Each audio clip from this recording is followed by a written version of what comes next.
Hello, नमस्कार दोस्तों। मैं करिश्मा शुक्ला। आज इस वीडियो में हम समान भिन्न भिन्न के सवालों के बारे में जानेंगे। इस वीडियो में बहुत ही महत्वपूर्ण क्वेश्चनों की जानकारी दी जा रही है जो कि गवर्नमेंट एग्जाम से रिलेटेड रहते हैं और हम बेसिक मैथ भी सीखते हैं। बहुत ही इम्पोर्टेंट वीडियो है। इसको लगातार देखें, बिल्कुल स्किप ना करें। चलिए वीडियो स्टार्ट करते हैं। जैसे कि हमने बताया कि इस वीडियो में समान भिन्न से स्टार्ट करते हैं। समान भिन्न क्या होती है हमने उदाहरण के तौर पर लिया है, जैसे कि 1/3, 2/6, 3/9 और 4/12। ठीक है, ये समान भिन्न से है। इसको हम हल करके बताते हैं। जैसे कि पहला आपका 1/3 है, ठीक है, और जब हम इनको काटेंगे तो सब में हमें 1/3 मिलेगा। कैसे मिलेगा, सवाल को हम करना स्टार्ट करते हैं। 1/3 आपका पहला वाला है, ठीक है। अब क्या लिखेंगे हम, 2/6। जब हम 2/6 को काटेंगे तो 2 एकम 2, 2 तिया 6, ठीक है। ये हमें 1/3 मिल गया। इसमें भी जैसे कि ये 1/3 हो गया, यहाँ पर भी 1/3 हो गया, ठीक। उसी प्रकार हम आगे संख्या 3/9 को काटेंगे। 3 एकम 3, 3 तिया 9, हमें इसमें भी 1/3 मिल गया, ठीक है। ऐसे ही आगे आपकी संख्या है 4/12, ठीक। तो जब 4/12 है आपकी संख्या तो इसको भी हम काटेंगे। 4 एकम 4, 4 तिया 12, ठीक है। तो ये हमारी समान भिन्न कहलाएगी, ठीक। जैसे काटने पर वही संख्या प्राप्त होती है तो हमारी वो समान भिन्न कहलाती है, ठीक है। अब हम आगे चलते हैं। जैसे कि हमको दूसरा भी क्वेश्चन दिया गया है। अगर असमान भिन्नें दी गई हों, उनको समान बनाने का तरीका क्या होता है, हम ये भी जानेंगे। जैसे कि 2/4 है, 3/6 है, 4/8 है, 5/10 है, ठीक है। तो अगर हम इसको काटेंगे तो हमें क्या प्राप्त होगा, 2 एकम 2, 2 दूनी 4, 1/2 प्राप्त होगा।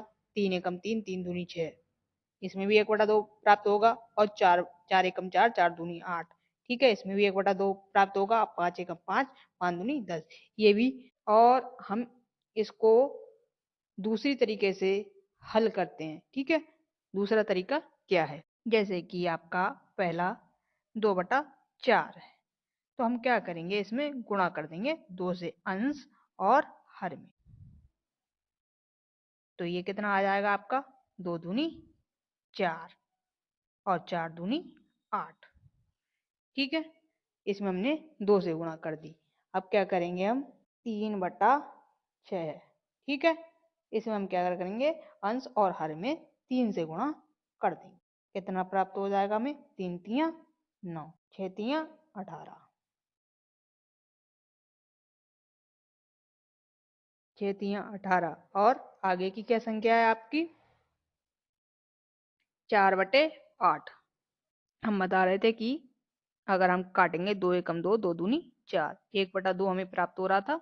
तो हम क्या करेंगे, हमने देखो इसमें 2 से गुणा कर दिया अंश और हर में, और 3 से भी गुणा कर दिए अंश और हर में। तो हम आगे की प्रक्रिया क्या करेंगे, 1/2 में 1/2 गुणा 4 से गुणा कर देंगे, 4/4, ठीक है। तो ऊपर आ जाएगा 4 एकम 4 और 4 दूनी 8, ठीक है। हमें ये पहली वाली संख्या प्राप्त हो गई।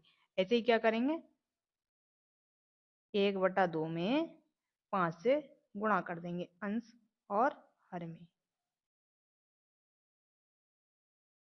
5 एकम 5 हो जाएगा आपका, और 5 दूनी 10।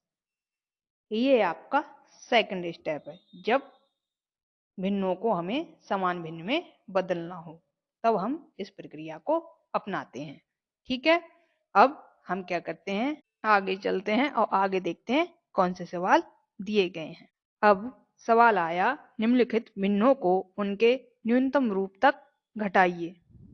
न्यूनतम रूप यानी कि इनको काटने के बाद जो हमें सबसे छोटी संख्या प्राप्त होती है वही न्यूनतम रूप कहलाया जाता है।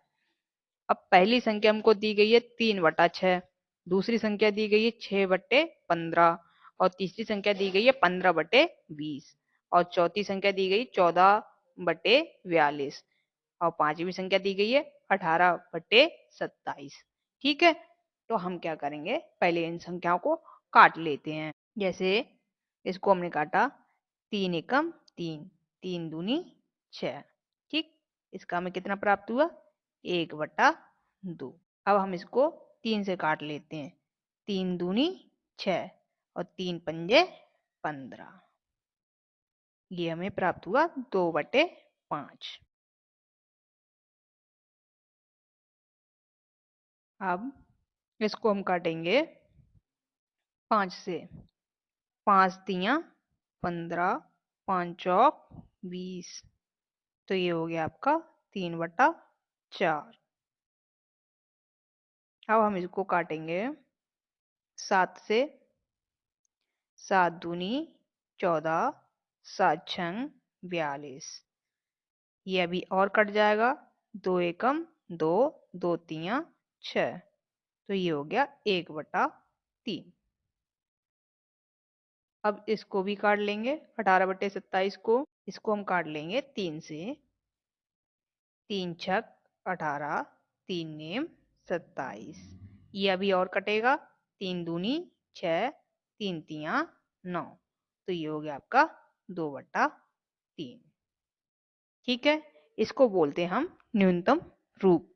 न्यूनतम रूप जो काट के सबसे छोटी संख्या हमको प्राप्त होती है उसको हम न्यूनतम रूप बोलते हैं। अब हम भिन्नों की तुलना करना सीखेंगे। भिन्नों की तुलना किस प्रकार की जाती है, आइए जानते हैं। जब दी गई भिन्नों के हर समान हो, हर यानी कि नीचे वाली संख्या जब समान हो तब कौन सी संख्या बड़ी होगी, बड़े अंश वाली भिन्न बड़ी होगी। जैसे कि उदाहरण तौर पर हमने दे दिया है 4/7, 6/7। ठीक है, अब इसमें हर 7 दोनों तरफ दिया गया है यानी कि समान है, लेकिन अंश अलग अलग है। 4/7 है और 6/7 है। ठीक है, यहाँ पर 4 है और यहाँ पर 6 है। तो हमने क्या कहा है, जिस संख्या का अंश बड़ा होगा वह संख्या बड़ी होगी। तो ये संख्या आपकी 6/7 बड़ी है। इस प्रकार से हम संख्या को पहचानेंगे कि कौन सी भिन्न बड़ी है। पहले हमने पढ़ा हर समान हो तो अंश जिसका बड़ा होगा वो बड़ी भिन्न कहलाएगी।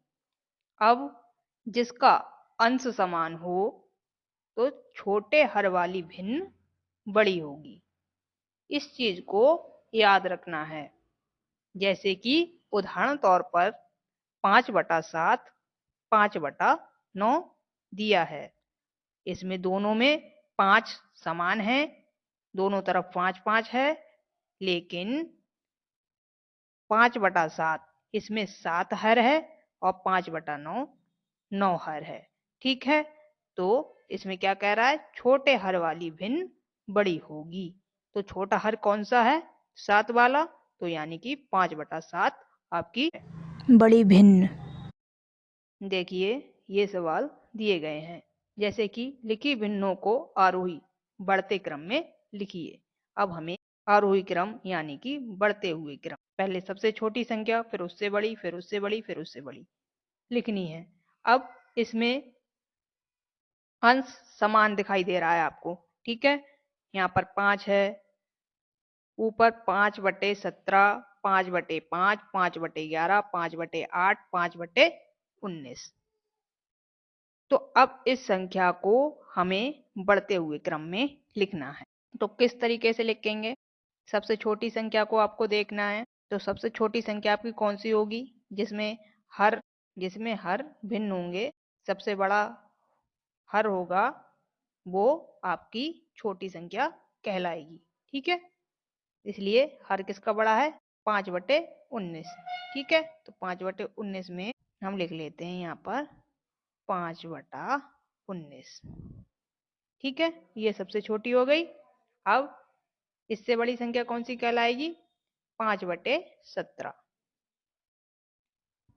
क्योंकि हमें बढ़ते हुए क्रम में लिखना है। ठीक है, ये 5/17 हो गई। अब इससे बड़ी संख्या कौन सी होगी? 5/11। फिर इससे बड़ी कौन सी संख्या होगी? 5/8। फिर इससे बड़ी 5/5।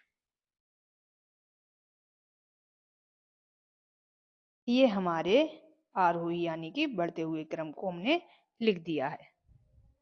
इस तरीके से सवालों को किया जाएगा। इस चीज को आपको याद रखना है। अगर अंश समान है और हर भिन्न है, अलग अलग हैं, तो क्या करना है?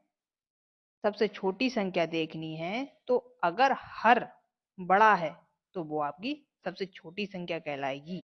चलिए अब हम आगे बढ़ते हैं।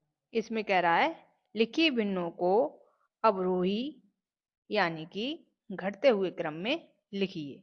घटते हुए क्रम यानी कि सबसे बड़ी संख्या, फिर उससे छोटी संख्या, फिर उससे छोटी संख्या। इस तरीके से हम अवरोही क्रम को लिखते हैं। अब भिन्न का अवरोही क्रम किस प्रकार से लिखा जाता है? जिसमें हर समान हो और अंश अलग अलग हो। तो सबसे बड़ी संख्या कौन सी कहलाएगी? जिसका अंश बड़ा हो। तो इसमें कौन सी संख्या आएगी आपकी? पहले आएगी 13/20। ठीक है, क्योंकि हम लिख रहे हैं अवरोही क्रम। अब इससे छोटी संख्या 11/20।